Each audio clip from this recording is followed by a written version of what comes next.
Thank you, Joe, for that kind introduction. And hello, everybody. Thank you for inviting me to be your keynote speaker today.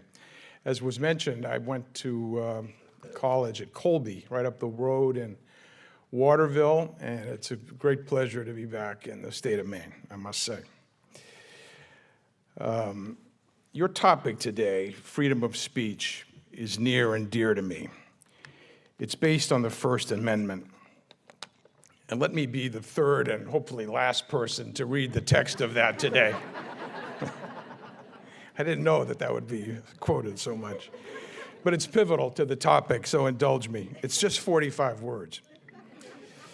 Congress shall make no law respecting an establishment of religion or prohibiting the free exercise thereof or abridging the freedom of speech or of the press or the right of the people peaceably to assemble and to petition the government for a redress of grievances. So freedom of speech is directly linked to freedom of the press. And freedom of the press, in turn, is, I think, chiefly linked to the health and vibrancy of newspapers. After all, it was Thomas Jefferson who in 1787 famously said, "Were it left to me to decide whether we should have a government without newspapers or newspapers without a government, I should not hesitate a moment to prefer the latter."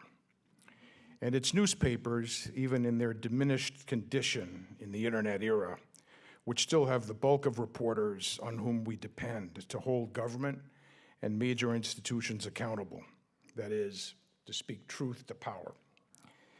I'd like to tell you a little about the most important story I was involved in as a journalist, which did call a powerful religion to account and whose effects are still reverberating around the world.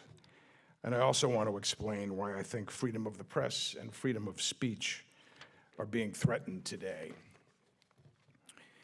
I've been a journalist for over 30 years, including 25 at the Boston Globe. Since 2004, when I left the paper, I've been writing books, and next Tuesday, as was mentioned, I'll have a new book on Donald Trump and the 2016 election coming out, now available for pre-order on Amazon. Please excuse that shameless plug. Even though I'm now considered an author, I still think of myself as a newspaper guy.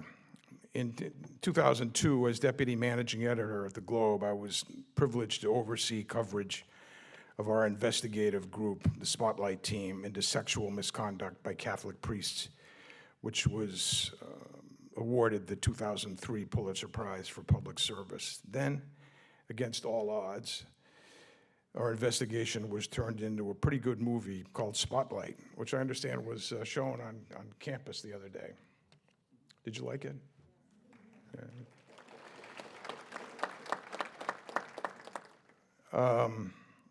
It just happened to get the Academy Award, which none of us could have ever dreamed was possible. Who knew?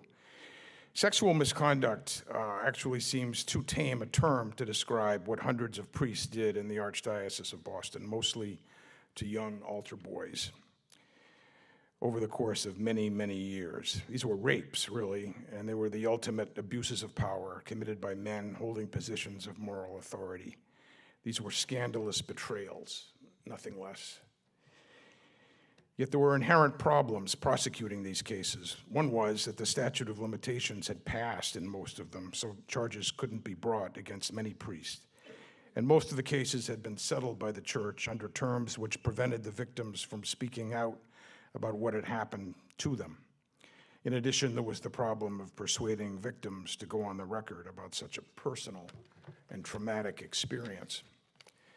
But we were able to develop some key sources who leaked us internal church documents, which showed beyond a shadow of a doubt that Cardinal Bernard Law, the Archbishop of Boston at the time, was aware that bad priests were being passed around from parish to parish. And this proved that there was a massive cover-up going on at the highest levels of the church. This story took off like nothing I'd ever seen before. Cardinal Law, who in the early 90s had famously called down the wrath of God on the Boston Globe, for reporting we had done on another priest, this time apologized for his misconduct in a press conference. He then began a serial apology tour around Massachusetts over the next year in an ultimately failed effort to keep his job. The internet, which was then in its infancy, helped spread our story and to extend its impact. In addition, newspapers around the country began investigating dioceses in their areas and finding the same abuses.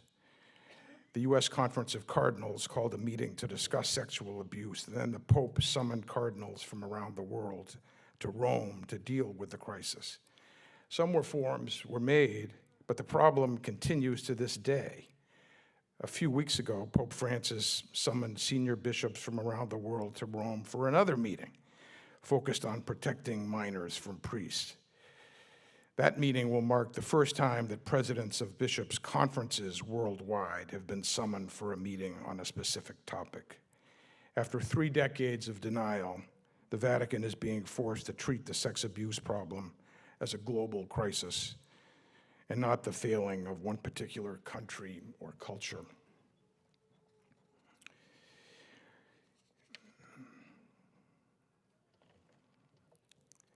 On the film Spotlight,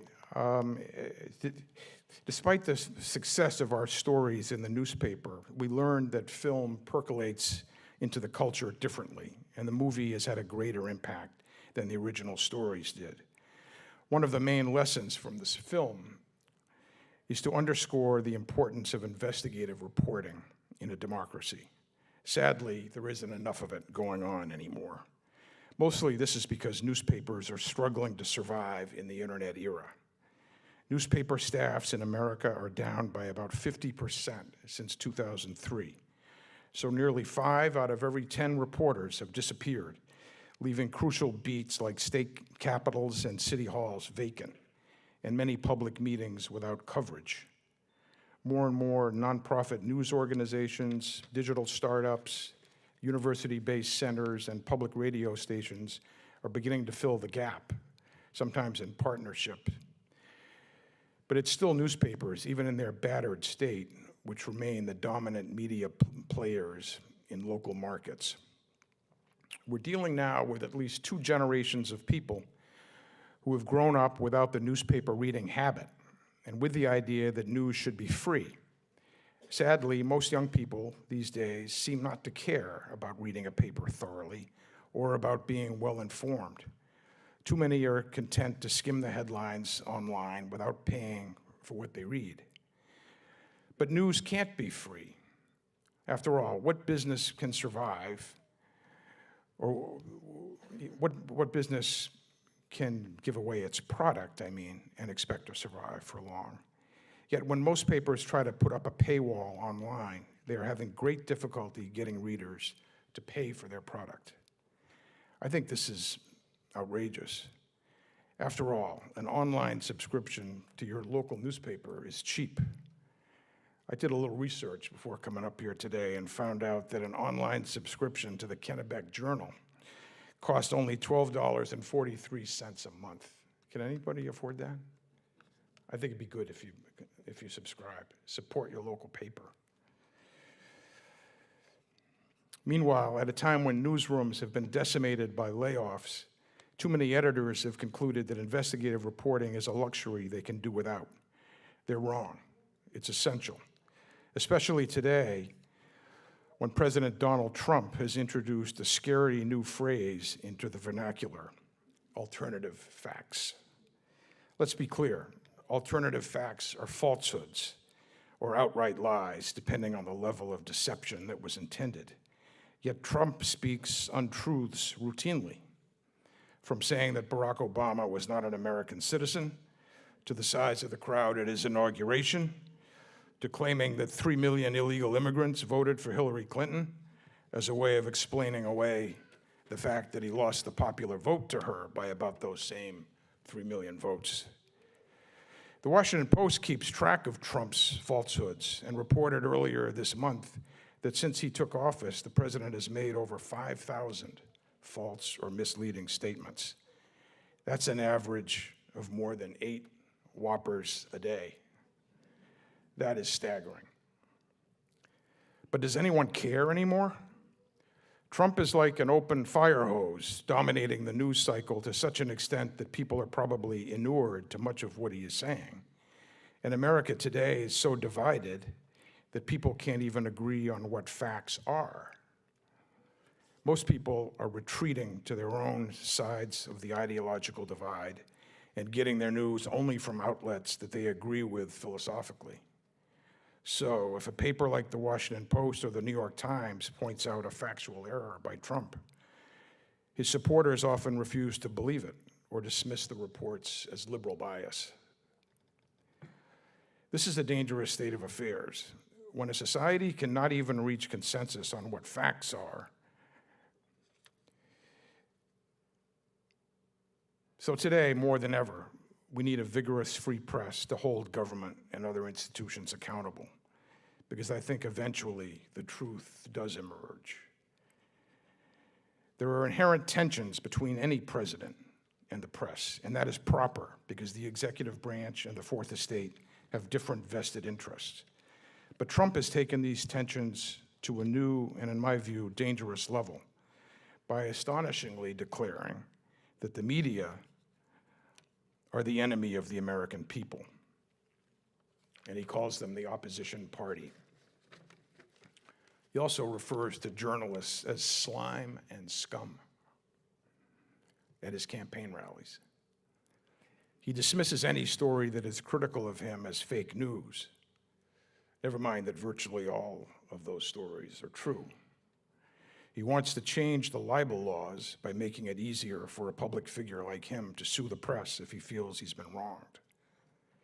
After NBC News reported that Trump had requested a tenfold increase in the U.S. nuclear arsenal, the president denied the story and then suggested that it might be appropriate to challenge the network's broadcast license. And consider this. For the first time, the U.S. government under Trump wants demonstrators to pay to use our parks, sidewalks, and streets to engage in free speech in Washington. This should be called, for what it is, a protest tax. We're talking here about that First Amendment clause cited earlier, the right of the people peaceably to assemble and to petition the government for a redress of grievances. All Americans have a constitutional right to criticize the president, but when former CIA Director John Brennan recently challenged Trump over his handling of the Russia investigation and his cozy relationship with Vladimir Putin, the president retaliated by revoking Brennan's security clearance and threatened to revoke the clearances of others who had similarly criticized him. The president has also suggested that flag burners should be jailed, and he continues to attack NFL players who choose to protest police treatment of African Americans by kneeling during the national anthem. It's up to the press, and especially newspapers, to continue to hold this administration, any administration, accountable. Maybe in the face of greatly diminished resources, newspapers need a new paradigm. Maybe we can't cover every meeting and try to cover every bit of news. Maybe we have to aim higher and generate more original and exclusive investigative reporting, which may take more time but has more lasting impact. Reader surveys, after all, show that people value investigative reporting more than anything else. So cutting back on such key work makes no sense. The best stories don't come to you. You have to go find them. And like the movie All the President's Men did for my generation, Spotlight has rekindled an interest in journalism among young people.